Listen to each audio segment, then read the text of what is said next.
முயற்சிகள் வெல்லும் சேனல். வணக்கம். இன்றைக்கி நம்ம ஒரு சுவையான ஹெல்த்தான கருப்பு கவுனி அரிசி லட்டு எப்படி செய்யலாங்கிறத பார்க்கலாம் வாங்க.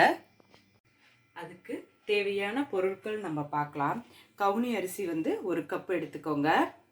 அடுத்தது பார்த்திங்கன்னா இது நாட்டு சர்க்கரை அதுவும் ஒரு கப் எடுத்துக்கோங்க. எள்ளு ஒரு அரை கப் எடுத்துக்கோங்க. நான் இன்றைக்கி வெள்ளை எள்ளு எடுத்துருக்கேங்க. நீங்கள் கருப்பு எள்ளு கூட நீங்கள் எடுத்துக்கலாம். அடுத்தது பார்த்திங்கன்னா இது பொட்டுக்கடலை. நம்ம கருப்பு கவுனி அரிசி ஒரு கப் எடுத்துருக்கோன்னு சொன்னேன் பாருங்கள். அதுலேருந்து பாதி மட்டும் நீங்கள் பொட்டுக்கடலை எடுத்துக்கோங்க. அடுத்தது பாதாம் பருப்பு ஒரு 15 எடுத்துக்கோங்க. முந்திரி பருப்பு ஒரு 10 எடுத்து இது மாதிரி ரெண்டாக பொடிசாக நறுக்கிக்கோங்க.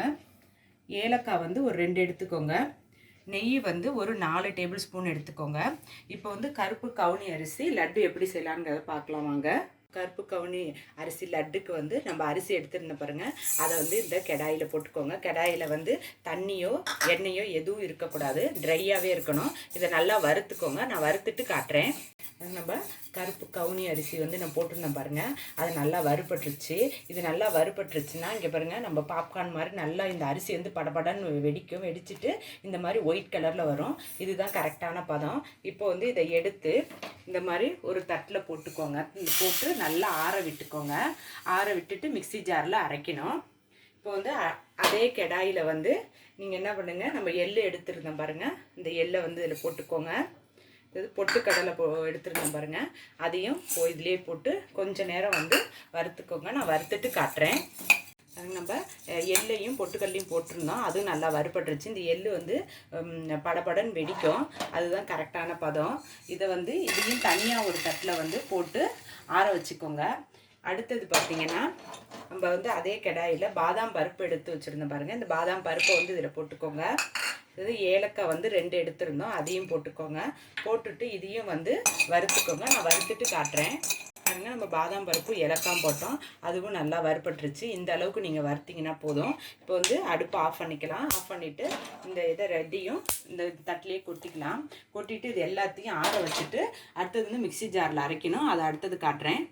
இப்போ கருப்பு கவுனி அரிசி வறுத்துருந்தேன் பாருங்கள். அது நல்லா ஆறிடுச்சு. ஆறினதுக்கப்புறம் மிக்சி ஜாரில் போட்டுக்கோங்க. மிக்சி ஜார் தண்ணி இல்லாமல் நல்லா தொடச்சிக்கோங்க. இது நைஸாக அரைச்சிக்கோங்க.